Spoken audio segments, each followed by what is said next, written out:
नमस्कार, मैं सुनीता कथा मंथन में आप सबका स्वागत करती हूँ। कथा मंथन में आज सुनिए मोहन राकेश जी की कहानी मंदिर मंदिर की देवी। मोहन राकेश जी की अन्य कहानियाँ आपको हमारी प्लेलिस्ट से मिल जाएंगी, लिंक आपको आई बटन में मिल जाएगा। मेहर कौर मुस्कुराई। मुस्कुराने से उसके मुख की झुर्रियां दूर हो गई और उसकी भवें फैल गई और उसने होठों को सिकोड़कर मुस्कुराहट को रोका तो मुस्कुराहट उसकी नासिकाओं में से फूट निकली। माया भी मुस्कुराई, या ठीक से कहे तो उसने बड़ी बहन की मुस्कुराहट का अनुमोदन किया। उसके चेचक भरे चेहरे पर जो विषाद की कालिमा सदा घिरी रहती थी, वह पल भर के लिए दूर हुई और तुरंत ही फिर लौट आई। पुरुषोत्तम दास के मंदिर का पुजारी भी इन दोनों को मुस्कुराते देखकर मुस्कुराया। उसने घंटा भर पहले चीरे हुए अमरूद की 2 फाके दोनों बहनों को प्रसाद के रूप में दी और उनकी चढ़ाई हुई चवन्नी के लिए भगवान की ओर से कृतज्ञता प्रकट की। अमरूद की 2 फाके जो एक सिरे से दूसरे सिरे तक काली पड़ चुकी थी, दोनों बहनों ने अपने अपने आंचलों में बांध ली, जिससे न केवल उनका बल्कि और भी कईयों का कल्याण हो सके। घंटे भर बाद जब उन फाकों के टुकड़े बांटे गए तो उनमें अमरूद की गंध उतनी नहीं थी जितनी आंचलों के पसीने की। पुरुषोत्तम के मंदिर से निकलकर मेहर कौर और माया श्री महावीर जी के मंदिर की ओर आई। मंदिर के बाहर के कुएं पर रामू साईं बैठा था, जो अपने पागलपन के कारण सिद्ध पुरुष की पदवी पाए हुए था।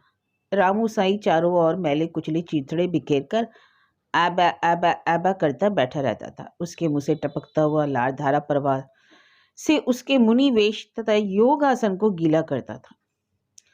रामू साई की विशेष सिद्धि यह थी कि वह मनुष्य की भाषा में नहीं बोलता था और कुएं के पास से निकलने वाली आकृतियों को देखकर वह जो चेष्टाएं करता था उसका स्थूल अर्थ समझ में आ जाने पर भी सूक्ष्म अर्थ किसी की समझ नहीं आता था। जिस कुएं पर बैठता था उस कुएं का जल नाना रोगों की सिद्ध औषधि समझा जाता था और उस औषधि पर विश्वास रखने वाले उसमें से सड़े हुए फूल पत्ते निकाले बिना ही उसका सेवन कर जाते थे।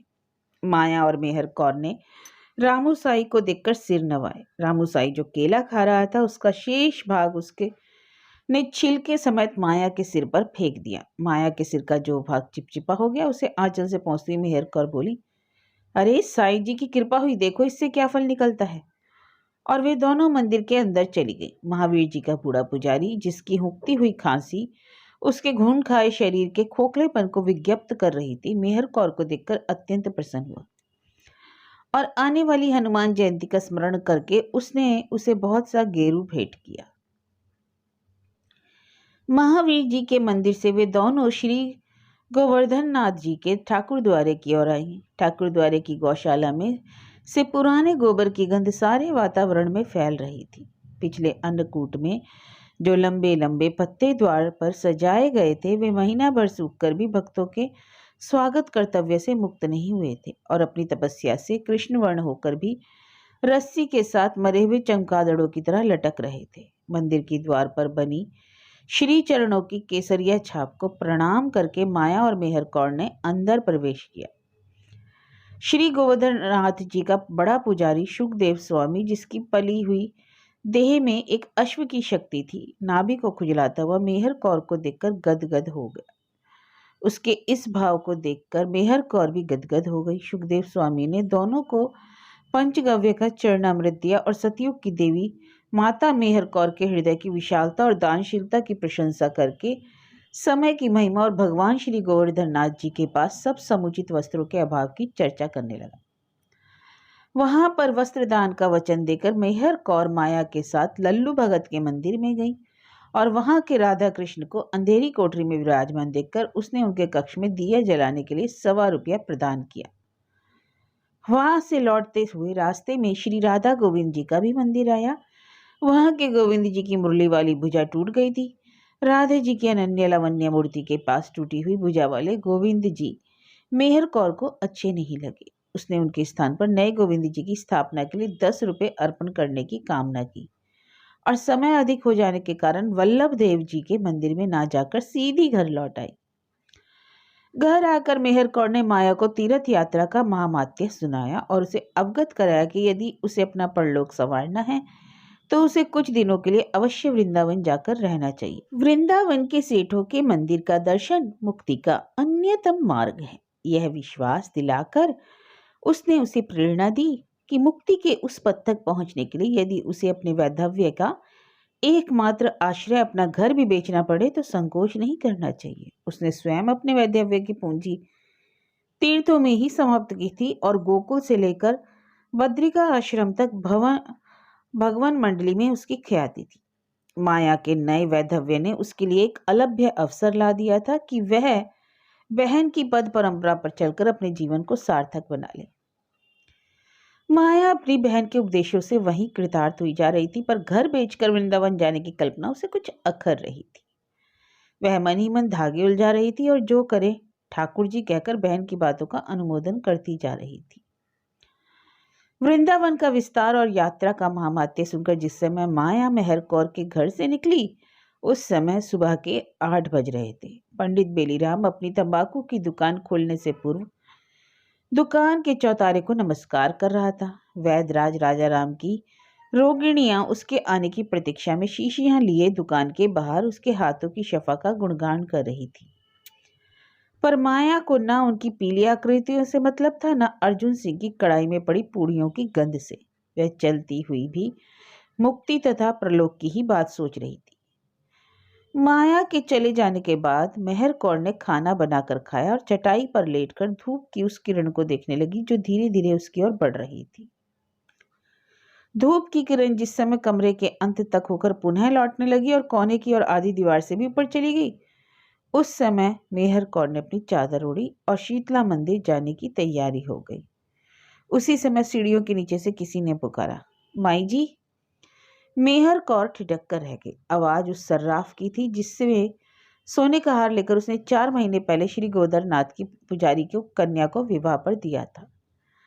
2 चूड़ियां पहले भी उसी से लेकर वर्षा यज्ञ के समय श्री गोस्वामी जी महाराज को अर्पण की थी।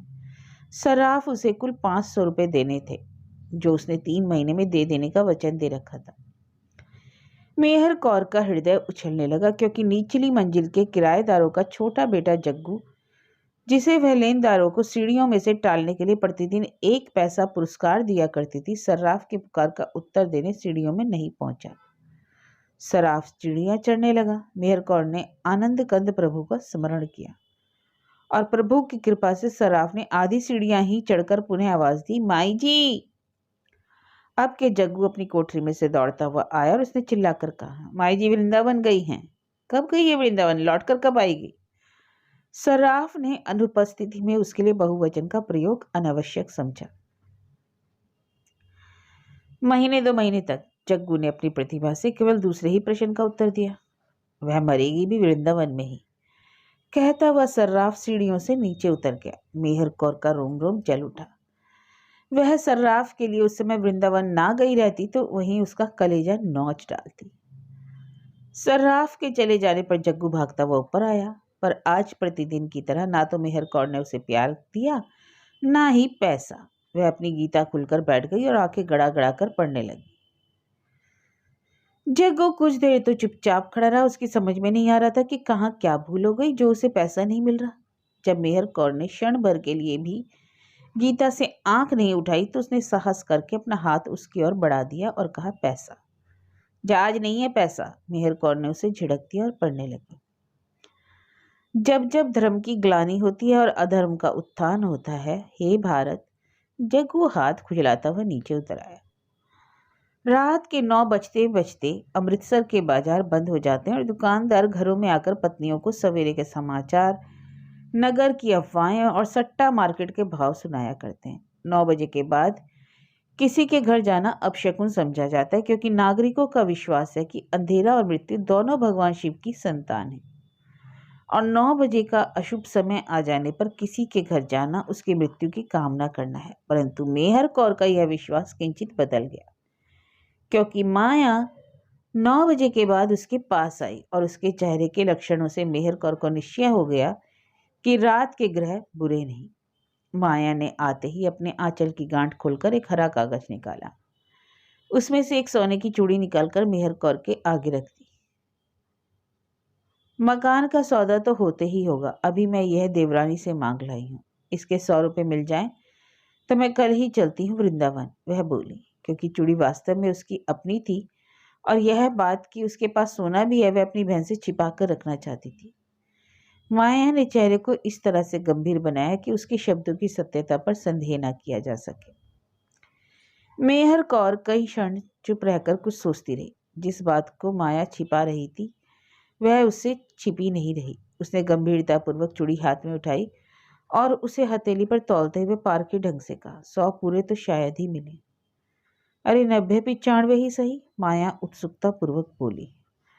कल बाजार में पूछकर पता चलेगा, कहकर मेहर कौर ने चूड़ी को हरे कागज में लपेट लिया और वृंदावन में होने वाले लठ के मेले की बात सुनाने लगी। घंटे भर बाद जब माया सीढ़ियां उतरी तो जग्गू सीढ़ियों में प्रतीक्षा करता रहा। कभी मेहर कौर के पास टूटा हुआ पैसा नहीं रहता था तो वह माया से उसे पैसा देने के लिए कह दिया करती थी, पर आज माया भी जब अपने पारलौकिक उत्साह में बिना उसकी ओर देखे ही पास से निकल गई तो आंखें निंदियाई रहने पर भी जग्गू को सोचना पड़ा कि भूल कहाँ हुई अब कि उसे पैसा नहीं मिल रहा। उस रात माया पूरी तरह सो नहीं सकी। जब जब भी उसकी आंख लगी उसने कोई ना कोई स्वप्न देखा। एक स्वप्न में श्रीनाथ जी ने प्रकट होकर अपने हाथों से उसे अपना चरणामृत पिलाया। दूसरे स्वप्न में गरुड़ भगवान उसे अपने पंखों पर बैठाकर बैकुंठ धाम में ले गए। तीसरे स्वप्न में साक्षात नारायण ने चतुर्भुज होकर उसके सिर के पास सारे सफेद बालों को काला कर दिया। चौथे स्वप्न में देवी लक्ष्मी ने कमलासन में उसे पर रुपए वाले नोटों की वर्षा की।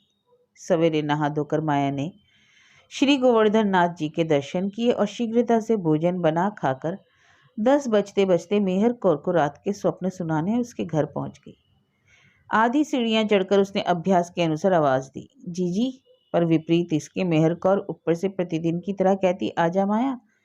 नन्हा जग्गू अपनी कोठरी से भागता हुआ आया और उत्साह के साथ बोला, मौसी, वह तो वृंदावन चली गई है, जा निकम्मा, कहकर माया ऊपर चढ़ी पर मेहर कौर के कमरे के बाहर बड़ा सा ताला देखकर ठिठक गई। सीढ़ियां उतरते हुए उसने अविश्वास के स्वर में पूछा, वृंदावन गई है? हाँ मौसी, सवेरे 8 बजे की गाड़ी से गई है, जग्गू ने विश्वास दिलाने के स्वर में उत्तर दिया।